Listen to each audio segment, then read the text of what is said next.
ألبانيا أما جمهورية ألبانيا وادل دعا كوفرتا بري قارة يوروب isla markaana saaran badda Adriatic iyo Ionian ee gudaha badda Mediterranean-ka ama badda cad. dalkan ay muslimiintu ku badan yihiin wuxuu xal la wadaagaa dalalka Montenegro, Serbia, Greece, Macedonia iyo Kosovo. dalkan wuxuu ku fadhiyaa bad ka badan 28,000 kiiloomitir isku wareega, wuxuuna sidaas ku noqday dalka 144 marka la eego sida ay dalalka caalamka u kala dhulka weyn yihiin. boqolkiiba 70 dhulka dalkan waa buuro, waxaana la dhihi karaa dalkii buuraha badnaa. dadka dalkan tiradooda waxaa lagu qiyaasaa in ku dhow 3 milyan, waxayna intooda badan ku nool yihiin Tirana oo ah magaalada ugu weyn caasimadana u ah dalkan.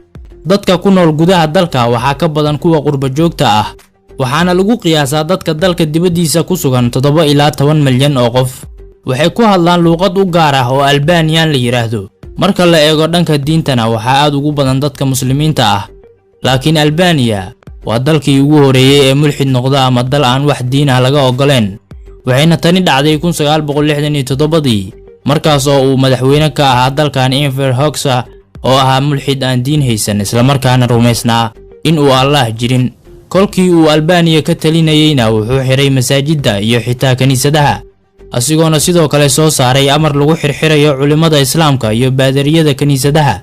go'aankan waxaa ku taageertay Shiinaha, laakiin marka uu geeriyooday waxaa albaabada loo furay masaajidda dalkan, waxayna dadka xor u noqdeen cibaadadooda. intii uu ku hoos jiray dalkan xukunkii shuuciga ahaa ee dhamaaday 1991 lagama ogoleen dalkan qof walba inuu yeesho gaari u gooni ah, waxaana jirtay oo kaliya 3,000 oo gaari oo si gaar ah loo leeyahay, ayadoona waqtigaasi ay dadka dalkan ka badnaayeen 2 milyan. dalkan waxaa ka jirta mid ka mid ah kooxaha maafiyada ama gaangiska ee ugu weyn caalamka, taasoo Yurub u gudbisa muqaadaraadka kala duwan. sidoo kale kooxdan waxay lacago ka qaadataa dadka muhaajiriinta ah si ay ugu gudbiso dalalka ladan ee qaaradda Yurub. waxaa jirta tuulo lagu naaneyso caasimadda xashiishka oo ku taala dalkan. tuulada Lazarad waxay caan ku tahay beeridda xashiishka, waana isha ugu weyn ee laga soo saaro xashiishka loo iibgeeyo qaaradda Yurub.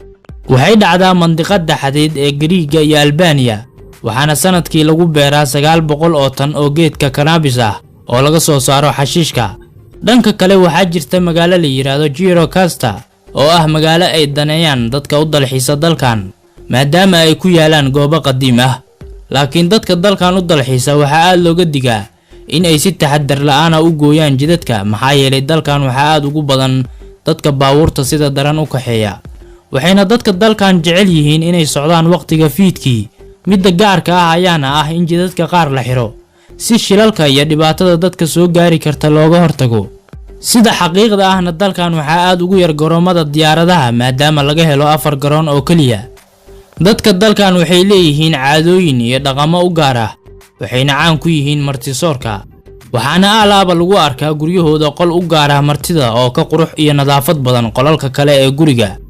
dagaalkii Kosovo ee 1998 ilaa 1999 socdayna waxay Albania martigelisay dad gaaraya 480,000 oo ka soo qaxay dagaalka, waxaana kolkaasi hoos u dhacay dhaqaalaha Albania ee ilaa iyo haatan ku tiirsan wax soo saarka beeraha. waxaa ka mid ah caadooyinka guurkooda inaysan isguursan karin 2 qof oo qaraabo ah sida ay doontaba u fogaato qaraabanimada.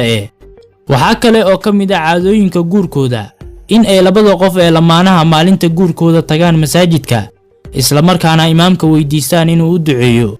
waxayna xitaa qaarkood waqti ku qaataan masaajidka ayagoo aqriya Qur'aanka.